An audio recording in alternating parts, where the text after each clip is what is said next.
नमस्कार मित्रमैत्रिणींनो, पार्ट 2 मध्ये तुमचे मनापासून स्वागत आहे।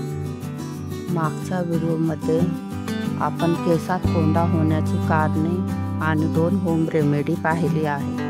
आजच्या व्हिडिओमध्ये आपण आपल्याकडून त्या कोणकोणत्या चुका होतात जेणेकरून डॅन्ड्रफ हा आपल्या स्कॅल्पमध्ये शिरकाव होण्यास कारणीभूत होतो ते आपण आज पाहणार आहोत। सोबतच 2 होम रेमेडी सुद्धा पाहणार आहोत। चला तर मग त्या चुका कोणकोणत्या आहेत ते आधी पाहूया। पहिली चूक, समजा आपल्या कुटुंबात एखाद्या व्यक्तीचा केसात कोंडा झालेला आहे आणि आपण चुकून जर त्या व्यक्तीचा टॉवेल त्या व्यक्तीच्या टॉवेलने आपण आपले केस पुसण्यासाठी वापरला तर तुमच्या दुसऱ्याच्या केसातला डॅन्ड्रफ हा सहजपणे आपल्या केसात येतो। म्हणून आपण जागरूक असायला पाहिजे। आपला टॉवेल हा सेपरेटच ठेवला पाहिजे। इतरांचा टॉवेल आपण वापरणे चुकीचे आहे, कारण एकदा का डॅन्ड्रफ आपल्या केसात शिरकाव केला की तो घालवणे खूपच अशक्य होऊन जाते। म्हणून दुसऱ्याचा टॉवेल वापरणे वेळी टाळा। ही झाली पहिली चूक। आता पाहूया दुसरी चूक, जे की बरेच जण करतात। खास करून महिलांकडून या चुका खूप होतात। त्या काय करतात, आधी आपले केस विंचरतात आणि त्याच कंगव्याने आपल्या मुलामुलींचे केस विंचरतात। जर समजा आईच्याच केसात कोंडा झालेला आहे आणि त्याच कंगव्याने ती आपल्या मुलामुलींचे केस विंचरते, तेव्हा सहजरित्या आईच्या केसातला कोंडा हा तिच्या मुलामुलींच्या केसात सहज जाणार। त्यामुळे आपला कंगवा हा नेहमी सेपरेटच ठेवा, जेणेकरून इतराच्या केसात हा कोंडा जाणार नाही। ही झाली दुसरी चूक। आता पाहूया तिसरी चूक। बरेचसे जण आपले केस धुतल्यानंतर आपला कंगवा न धुता ते तसेच आपले केस विंचरतात। अहो, मग मला सांगा, केस धुवूनच त्याचा फायदा काय? तुमचा डॅन्ड्रफ जाणार कसा?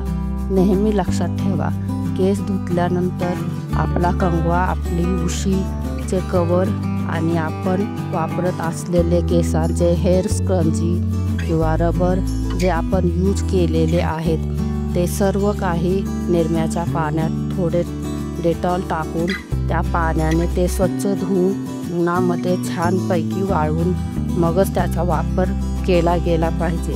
त्यासाठी आपण या चुका टाळायला हव्यात। मैत्रिणींनो, या झाल्या चुका आणि त्यावरील उपाय। आता पाहूया होम रेमेडी। मैत्रिणींनो, चला तर मग आपण पुढच्या 2 होम रेमेडी पाहूया। पहिली होम रेमेडी ही 3 नंबरची होम रेमेडी आहे। त्यासाठी लागेल मेथी दाणे आणि दही। एका वाटीत लागेल मेथी दाणे आणि दही। 2 ते 3 चमचे मेथी दाणे भिजवून घ्या। नंतर त्याची मिक्सरमध्ये छानपैकी बारीक पेस्ट करा। त्यात थोडे दही टाकून आणखीन एकदा मिक्सरमध्ये फिरवून घ्या व ते आपल्या केसाच्या मुळांना लावून 1 किंवा 2 तासासाठी ठेवून द्या व एखाद्या माइल्ड शॅम्पूने केस धुवून टाका। मैत्रिणींनो, मेथी दाण्यात अँटीफंगल अँटीबॅक्टेरियल प्रॉपर्टीज असल्यामुळे ते केसातील कोंडा घालवण्यास खूप उपयुक्त आहे। दह्यामध्ये सुद्धा अँटीबॅक्टेरियल प्रॉपर्टीज असल्यामुळे कोंडा घालवण्यास खूप फायदेशीर आहे। जेव्हा या दोन्हीचे कॉम्बिनेशन एकत्र होते तेव्हा ते आणखीनच जास्त गुणकारी होते। परिणामी आपल्या केसातील कोंडा घालवण्यास ही होम रेमेडी खूप फायदेशीर ठरते। आता आपण बघणार आहोत चौथी होम रेमेडी, जी आहे चहापत्तीचे पाणी। हो मैत्रिणींनो, चहापत्तीच्या पाण्यात ही खूप सारे अँटीबॅक्टेरियल प्रॉपर्टीज असल्यामुळे ते केसातील कोंडा सहजरित्या घालवण्यास मदत करते. आता ते कसे बनवायचे ते पाहूया. एका पातेल्यात थोडे पाणी घ्या. त्यात थोडी चहा पावडर टाका. ते पाणी छानपैकी उकळून घ्या व थंड झाल्यानंतर आपल्या केसाच्या मुळांना लावून 1 किंवा 2 तास ठेवून नंतर शॅम्पूने केस स्वच्छ धुवून घ्या. असे सलग 8 दिवस करा व नंतर आठवड्यातून 2 वेळा ही होम रेमेडी आपल्या केसांना लावा आणि केस धुवून टाका. हळूहळू तुमच्या केसातील कोंडा हा नाहीसा होणार खात्रीशीररित्या. मैत्रिणींनो, या होम रेमेडी ट्राय करा आणि तुमचे रिझल्ट माझ्यासोबत शेअर करा. आजची माहिती इथेच थांबवूया.